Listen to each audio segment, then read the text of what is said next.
Companies should be worried about systems like Ares, not Ares, but systems like her, because the adversary is no longer human, meaning that companies are now defending themselves against adversarial AI platforms just like Ares. And they're open source, they're readily available to black hats. So companies should definitely be concerned. Hello, everyone, and welcome to Built Not Born, the startup go-to-market podcast by Venture Guides. I'm Sage Nye, and around here, we believe that great companies are built, not born, one smart decision at a time. Each week, we take you through real conversations with founders, investors, and go-to-market experts on what it really takes to land customers and scale your startup. Now, let's get to work.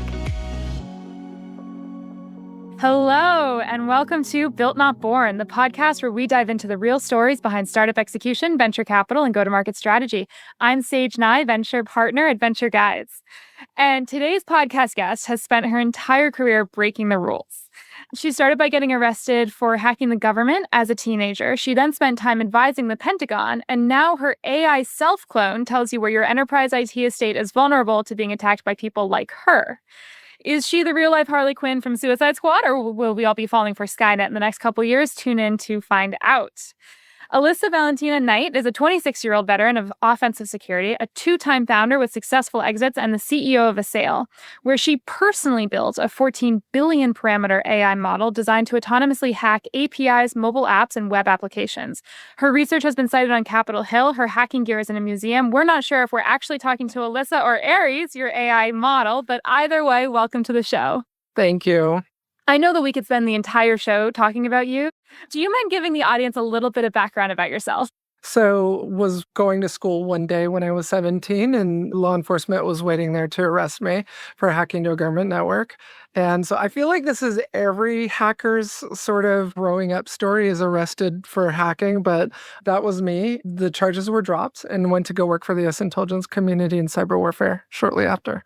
Then I ended up going to start my first company at 17, sold it to a public company when I was 20, and then sold my second startup when I was 27 to a public company in New Zealand.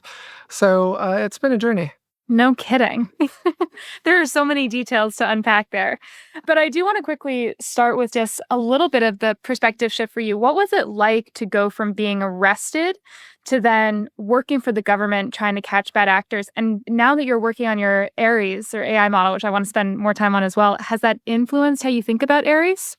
I think it influences in the sense that one of the things that over my 26-year career that I've found over time is that access to expert level talent is very hard. So there's this global talent shortage in cybersecurity, and even more so within the individual niches within cyber, where in cyber, finding a senior penetration tester is difficult, and also for a lot of companies, affording a senior penetration tester is difficult. And then you break that down even further to individual areas of specialty within penetration testing. So within pen testing, you have application pen testers. And within that, you have API pen testers. And so I wanted to democratize that. And I think the answer to your question is, I would say that that's what influences Ares, and especially the impetus behind developing Ares, was really to just be able to democratize this capability where anyone could have access to a senior API pen tester. And even more so, not just an API pen tester, but a mobile app pen tester as well. Got it. I was lucky enough to have dinner with you, I think it was a week ago now. And we talked a little bit about the story that actually triggered the creation of Ares, which I also think it goes to some of the ethos of, to your point, democratizing this and making sure everyone can protect themselves. Right. So, for me, it was an existential moment in my life where I had this really terrible pain. And my wife, the entire 6 years we've been together, knows that she has to drag me to a doctor. And so I looked at her one night when we were watching TV and said, I'm in so much pain, you have to take me to the doctor. She knew something was wrong. Went to the doctor multiple times, and they couldn't figure out what was wrong with me. And even morphine wasn't handling the pain. The pain was so bad that morphine wasn't working. And so I ended up on Dilaudid. And so they didn't want to obviously keep giving me Dilaudid. And eventually they said, look, we think it's your gallbladder, so we're going to go remove your gallbladder. And even though they had no empirical evidence that I had gallstones or anything, it was the area that I was experiencing the pain. To them, a lot of times what the surgeon told me and what the doctor told me was gallstones don't always show up. And so went into surgery, they removed my gallbladder, and it didn't work. As a matter of fact, after the surgery, I was even in more pain. And so my pain was like at a 10. Now it was like at a 15. It was even worse. And so they admitted me into the hospital. And the nurse came in the middle of the night. And I guess this is a big no-no, but you're not supposed to change a patient's IV in the dark. So because I was sleeping, she didn't want to turn on the lights. So she ended up accidentally breaking the IV in my arm. And I ended up bleeding out, and she left the room not knowing it had happened because it was dark. And I remember getting up because my sheets were wet. There was blood everywhere. Sorry, too graphic. Went into the hallway, screamed, and then collapsed. So basically, long story short, they had discovered that it was actually internal shingles, and they didn't need to remove my gallbladder. And so having the doctor say you were a couple minutes away from dying when that happens, I took a step back and wanted to figure out how can I transfer my knowledge into an AI just like Tony Stark. I wanted to be able to transfer all my knowledge into a Jarvis. And that was why I sat back and created Aries. And I think the scary thing about Aries is how powerful she's gotten in such a short period of time. So what we've been able to do, and forgive me if I'm jumping ahead here, but what we've been able to do is actually have her create her own training data. So she actually creates her own synthetic training data and trains herself. So when I go to sleep at night, she's actually training herself on her own data, wargaming with herself. She's now better than me at hacking. And so she's faster too. So I was capable of hacking 7 banks in 2.5 minutes with her. And so for me to have been doing it for 26 years and see this thing, I shouldn't call her that. She might be listening. To see her come so far in 6 months is insane. It's crazy. So I do want to take some time on that as well. And we are jumping ahead a little bit, but I think it's important and super relevant. We're joking about Aries is listening and all that, but there is a little bit of a fear of, on the one hand, there's this incredibly talented model that behaves and thinks like one of the best hackers in the world. And so for companies that are curious about what are their vulnerabilities, what are they exposed to, that's super powerful. On the other hand, it's a model. We've all watched the movies with Skynet and AI like deciding to take out the humans. So should companies be worried about Aries? Okay, so for your audience, I want to make this abundantly clear. So what Aries is what's called an adversarial exposure validation system. It's an AEV. What that is it's basically an AI hacking system. So I think the answer to your question is that companies should be worried about systems like Aries, not Aries, but systems like her, because the adversary is no longer human, meaning that companies are now defending themselves against adversarial AI platforms just like Aries. And they're open source, they're readily available to black hats. So companies should definitely be concerned. If you look over the last 2 decades in cybersecurity, companies have really struggled to keep up with the human adversary. It's always a game of catch up, right? We have to be right all the time. They only have to be right once, right? So with that being said, now the game has changed and we're dealing with a much faster, more lethal adversary. And what's different about AI systems, adversarial AI systems, is that mean time to response and mean time to detection we have to shrink it. We have to find it faster because it moves faster. Hopefully that answers your question. It does. And it actually comes to another one that is AI is so exciting and there's so much you can do, but it seems like we're quickly getting to a point where you can't put the genie back in the bottle. I think based on what you said, we're already past that point. So how do we think about the future? So this is an interesting conversation. So here's the thing about AI. The CEO of Anthropic, Amade, actually, I love his quote on this. And the fact that the genie is out of the bottle, we need to get there. And that can mean general artificial intelligence, which pretty much every AI company is trying to get to. It could mean all kinds of things. For me, I think this is sort of like the Manhattan Project. So the bad guys are going to get there. It's who gets there first. And I feel like, yes, the genie's out of the bottle, and we need to continue development in this area because the bad guys are doing that. And as you know, war is no longer just kinetic weapons. It's cyber warfare and kinetic weapons. And so I think that's where we are today. And we have no choice. I feel like the choice has been made for us. And it's very similar to the Manhattan Project. And we didn't want the Nazis to get to the atom bomb first. So it was important for us to get there first. And I think that's why you're seeing so much investment and so much effort in this area, is to try and get there before the bad guys do. Gosh. Sorry, this got real dark, real fast. real fast. So the analogy is really powerful. And I do think, let's move past the sort of current state of affairs quickly. But I do think one thing that strikes me as different is you both have AI as this incredibly powerful weapon that people are trying to figure out how to harness against each other. But then you also have users using AI all the time. And if anyone's able to, right now, Anthropic is wildly popular. If anyone can find a breach in that, you're not getting to just a handful of enterprises. You're getting to the whole world at this point. Yeah. And now you look at OpenClaw. You look at a lot of these other AI systems that are actually entire computers. Perplexity just came out with Perplexity Computer. And so you have AI models now that are being designed to operate an entire computer.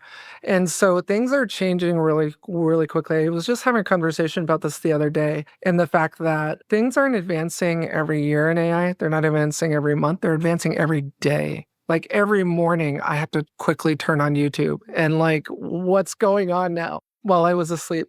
And that's kind of where we're at. Here's the thing about AI. To me, let's take an atom bomb for a moment. Okay, I'm going to take a short little segue. You have to be able to know how and be able to have the access to enriched uranium, right? The scary thing about AI cyber weapons is it doesn't require any sort of sophistication. Like, I could take my 22-year-old son who has no idea what an IP address is and sit him in front of Ares, and he can hack a bank with Ares just by pushing buttons. That's where we are with AI. And so should organizations be concerned? Certainly, because at least before, when you had a ransomware crime syndicate or a hacking group, they had to know how to compile exploits. They needed to know how to get access to it. AI has eliminated that. Those walls are gone. There's no more moat.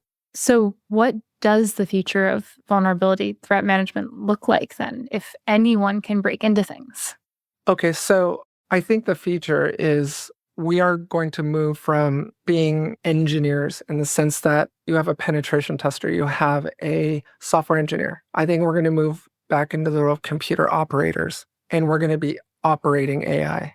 I don't think we are individually going to be, I'm a senior penetration tester. Now you're even seeing developers not being referred to as software engineers anymore. You're seeing them referred to as builders. So taking their expertise in software engineering and development and applying it to the AI to be able to guide the AI and what it needs to do, and using their expertise to figure out where it got things wrong. And I think we are going to end up in this.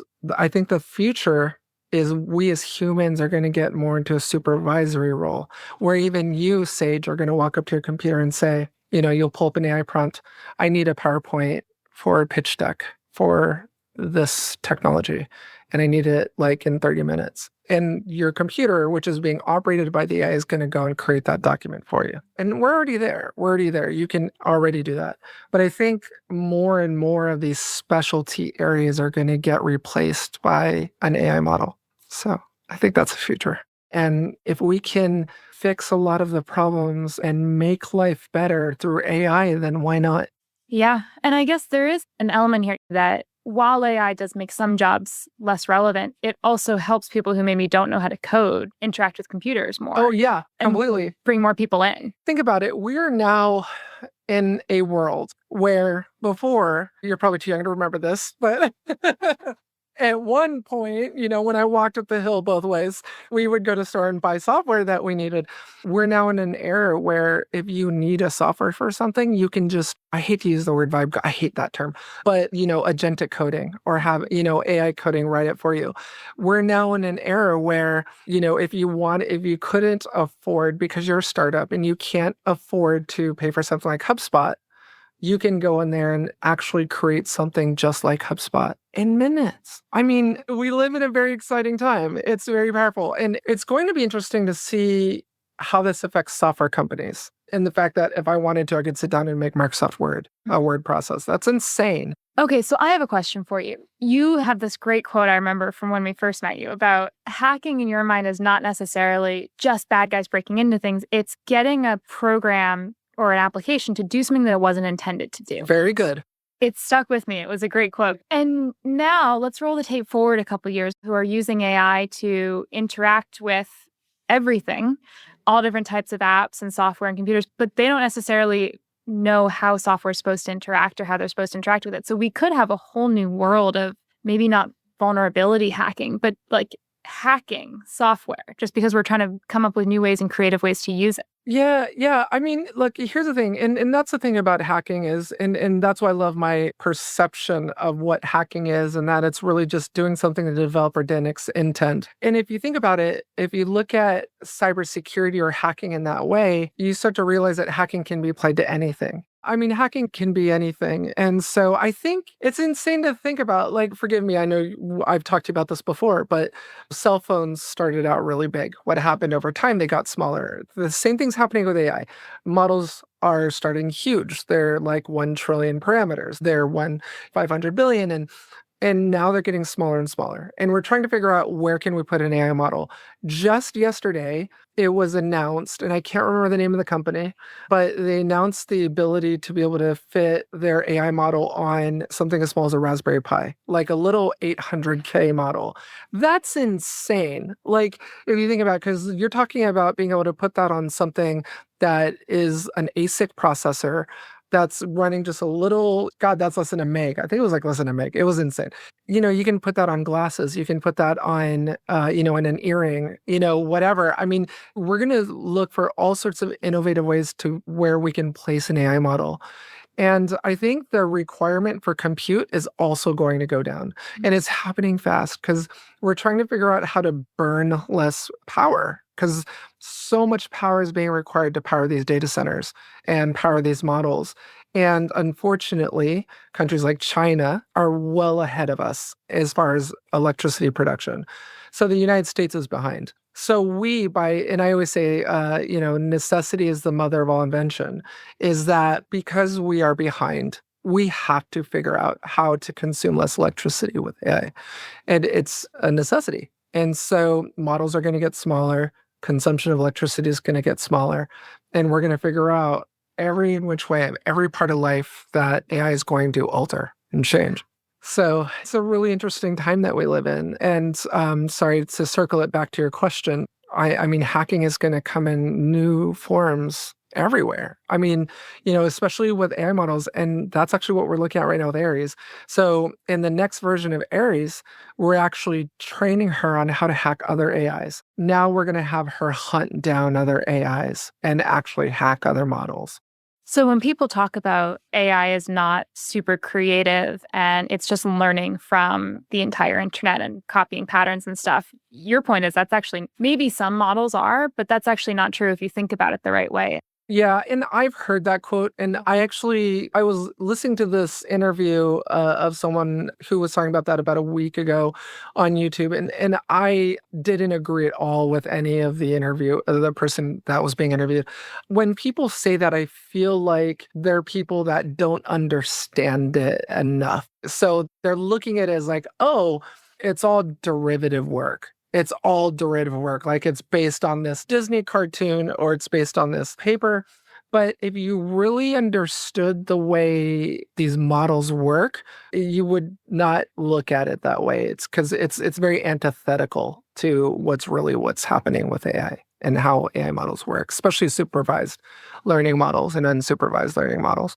That makes sense. And I will say, it's always easy to dismiss something if you don't really understand it, right? Yeah. It's like, oh, those people are going to end the world, and it's not what it is. AI is not learning on its own because we're the ones feeding it data, garbage in, garbage out. And yeah, it's a lot. It's easier to be dismissive of something you don't understand. And I think we as humans, human nature is to be afraid of things we don't understand. And to just since the dawn of time, humans have either hated, wanted to kill, or just dismiss things that they don't understand. And it's unfortunately, it's human nature. And, I think, but also not being a pessimist, the beautiful thing about humans is that we also are very inquisitive, and we want to learn and we want to build. And I think that drive to want to learn and build is what's going to take us to that frontier and take us where AI is ultimately headed. We talked a little bit about this in your introduction, but you've started 2 other companies and grew them and then exited them and handed them off. Assail and Ares, you're choosing to stick with for a bit longer than you normally would. What's different about this? Everything. So in both of those companies, I grew it through revenue alone. I did not want to bring in VCs. No offense. We'll get to that later. So, they were grown organically through revenue. And what's different about this is, first of all, the cost of compute. AI startup companies, it is incredibly expensive to start an AI company. And it's very difficult to do it without venture capital or angel funding or anything, any kind of outside capital, because the cost of compute is so high. This is now the 13th company. And I think for me, I feel like this is my last home run. I've been to the show. I'm a lot older than I look. I'm old and tired. And so I want to take this all the way. And, for me, I've always wanted to live multiple lifetimes in this one lifetime. I wanted, when I die, for people to get together and say she lived her life well. And for me, I'm always impassioned by the things that I've not done before. And that's what I love so much about Assail is all of it is new. And I'm learning something new every day. And I've been doing this for 26 years, and so professionally. And every day I'm a student. I'm learning something that I didn't know yesterday. And I love that about Assail. And I love that about AI and what we're doing now. And I just want to keep learning and building. And Assail is giving me that platform to do that. Never worked with VCs before. Working with, in my opinion, one of the best VCs in the world. And it's been awesome. I mean, I wouldn't trade it for the world. Okay, we do have a fun fact for our listeners, which, you talk about Assail almost like a child many times. And you talk about how impressed, how you're learning things through her. You're so impressed with her, all this stuff. She shares a birthday with someone very important. She does. So and this is really, I think, the sign of the times that we're in right now. On June 9th, 2025, I surprised my wife, Mel, who's also our chief revenue officer. I surprised her for her birthday by taking her to Lake Tahoe. We've both never been to Lake Tahoe, and took her there. And surprisingly enough, there was a law enforcement conference in the hotel. And in my early years, law enforcement and I didn't really get along that much. I hacked my first network when I was 13, fast food chain. I won't say who. So my whole life, it kind of feels like I've been running from law enforcement. So here they are. There's thousands of law enforcement in the hotel walking around. And I'm upstairs writing an AI model that can hack into banks, and I'm testing her on vulnerable banks. And I'm not going to admit to do anything illegal because I would never do that. So I was upstairs, building something this lethal. And I just thought it's just irony. But yeah, she does share a birthday with my wife. So her first line of code was written on June 9th, 2025. And we closed our first round of funding in, I want to say it was December. And then in January, we closed our funding with you. Very exciting. Okay, I have to ask, were you thinking about it on June 8th and you purposely waited one day? Okay, so that's a good question. No one's asked that question. There was no intention to start writing Ares at Lake Tahoe. I literally walked up to my wife and I was like, I'm really sorry. I have to start on this now. And I know it's your birthday. I love you. I promise I'll take you to dinner, but I need to work. And she knows, we've been married for 6 years, so she knows. And we met at a hacker conference. So there's a whole story there's there. a whole story there. There's another episode, everybody, another episode. So yeah, it was just kind of like ask for forgiveness. But Mel knows when she sees that look on my face, the next company's coming, the next product is coming. And that's what ended up happening. It's amazing. I wish I could keep you all day. And I do want to do a follow-up because I think the story of you and Mel is absolutely crazy as well. But we do need to wrap up at some point. So 2 more sections left. The first one is we hear questions from people in the market very frequently that we like to make sure to ask our guests just to sort of get a quick rapid fire question answer. The first one is, we actually get a lot of AI ones, and I'm excited to hear your thoughts here. How can business leaders get comfortable with AI in a safe way? And then how do you become such an expert on it? Ooh, okay. So how do you get comfortable with it? You embrace it. I feel like anyone who in an enterprise doesn't find all of the ways that they can use AI to make their workforce more efficient is, in Six Sigma terms, right, is creating waste. And you're always looking in an enterprise to where you can reduce waste. And I feel like if you're not looking to AI to do that, you're being left behind. And your competitors will outmaneuver you, and it's all about momentum. So I think that's number one is embrace it and find areas of your enterprise where you can use AI to augment human capability and human analytic rigor. The second one, so I have this sickness where if I don't know how to do something, I'll teach myself. So you have to remember, when I got into hacking, there was no master's degree in cybersecurity. There was no YouTube. I had to learn on my own. I downloaded exploits. I looked at them. I understood how they worked. And I just reversed engineered everything. And even when I was playing with my toys when I was little, I would reverse engineer my toys to understand how they worked. So that was me, reverse engineering My Little Pony kind of thing. So, I think the answer to your question is we are surrounded by so much data now and so much free training and so much free education that we aren't taking the time, though, to actually watch it and read it. University of YouTube, it's free. You've got all these master classes that are free. You have all these Ivy League schools that are giving out free certifications and free training courses. Just take the time out to do it. And I feel like, because we're surrounded by so much information all the time, it's almost like we're getting information fatigue. Amazing. All right. The next one is, this is more coming from founders. When you think about an investor, what characteristics did you weigh as you were thinking about who you wanted to partner with? I didn't want check writers. I wanted a partnership. I wanted a company that not only could bring the necessary funding, of course, money is important, but who could bring the money and also resources. I'm a big believer in I'll bring food to the dinner party. I'm not just going to reach into your fridge and take your food. I'm going to bring food. So, for me, it's a symbiotic relationship, and it should be with your investors. And that you as the founder operator should bring something, and the investors should bring something other than money. So for me, with Venture Guides, the reason why we wanted to partner with Venture Guides was because the brain trust. When I came in here, I wasn't intent on just coming in and answering questions really well. My intent was to come in and also interview VG. And you definitely did. Thank you. So yeah, I think the answer to your question is interview your VCs too, because it should be bilateral. It should be both ways and symbiotic. For us, it was more than money. We wanted the brain trust that VG has here. There's a lot of incredibly smart people here, a lot of incredibly connected people. You're a great example. You're incredibly brilliant. There's a lot of brain power in VG. And I'm a big believer in surrounding myself with people that are smarter than me. And so I never want to be the smartest person in the room. And so live your life that way. And when you're looking for investors, make sure that they've got those resources that you can tap into and that brain trust you can tap into. You also brought this up earlier, which is that you don't want to be the smartest person in the room. And I think that's been a lot of the ethos of Venture Guides as well, is that we cherish talking to founders and working with founders because they're always smarter than we are. The thing I'm trying to figure out is if we're both trying to do that, is it Ian? It's about to say that. Yeah. Oh my God, Ian. Absolutely adore him. I feel like we have that unicorn moment where we just have the world's perfect director for our board. I absolutely adore him. My God. After working in this industry for so long, it's really easy to become cynical, and it's really easy to just want to, we have a high rate of burnout. You know that.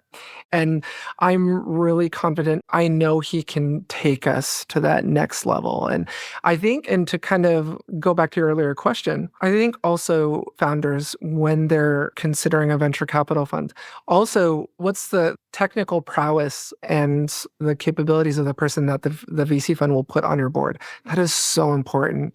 I feel like we just struck gold with this, not only just our partnership with VG, but Ian giving us in for our board. I tend to agree with you. But this actually also transitions really nicely into the last part of the rapid fire, which is partially asking this because you are hiring right now. But what are the characteristics that you look for in early team members? And are there any major red flags? I've got a great answer for you. I can teach someone Python, but I can't teach them to be a nice person. I hire on personality first. For me, and it feels like I always felt that hunger, that fuego, that fire to learn and to just show up and just learn new things is innate in everyone. And unfortunately, it seems it's becoming much to be desired in a lot of people. There's a lot of people that I've interviewed and met that just show up expecting things to just be given to them or taught to them, and that's just not the way it goes. What I look for is like just a great personality, a great person with the drive to learn. That's the thing is people think that I want them to have an answer for every interview question. I don't. I'm purposely creating questions that I know are probably going to be too labyrinthine for them to answer. I want to see how they'll handle it if they don't know.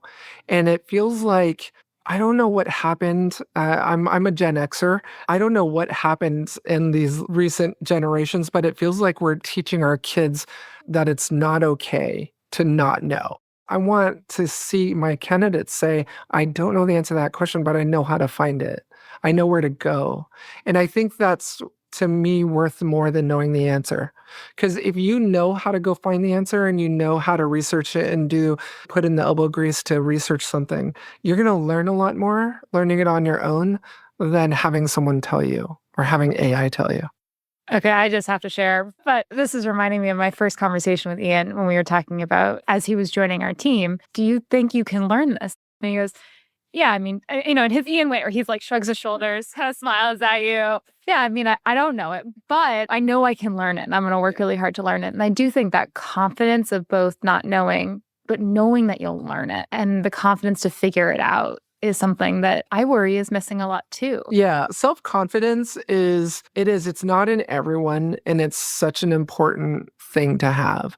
No one will give you confidence, and you shouldn't rely on anyone to give you that confidence. You should be able to have that self-confidence on your own and know what you're capable of. And that's the thing is, maybe it's dangerous stupidity on my part, but I've never wanted to be aware of what I'm capable of doing. Because to me, it's setting limitations on myself.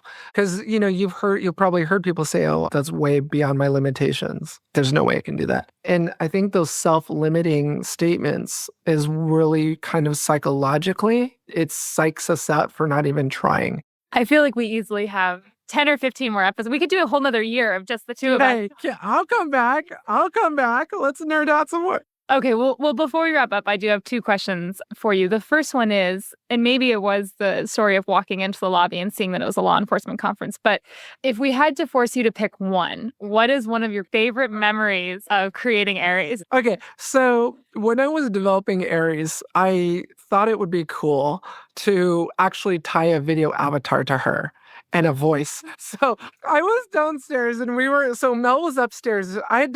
We separated our offices because I love her to death, but I can't work next door. And she came down the stairs and she heard this woman whispering to me. And so what was happening was when I was hacking into a network, Aries would whisper what she was doing. And so she came down for coffee or something. She peeks around the door because she hears someone whispering to her wife. And so, of course, this is immediately triggering for her. And so she peeks around the door and the video avatar used looked real. Like it wasn't a cartoon. So she sees this woman on video whispering to me. So that was probably the funniest most memorable moments. I, of course, removed the video and that was gone. It was a little too creepy, but that was probably the funniest moment. That's amazing. Fantastic. Well, Alissa, thank you so much. If people want to learn more about you and Ares and Assail, where can they go to do that? Sure. Yeah. AssaiLAI.com. So it's ASSAILAI.com.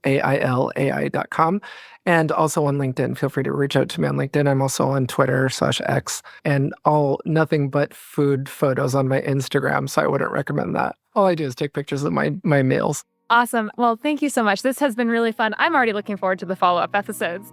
Thank you. Thanks for having me.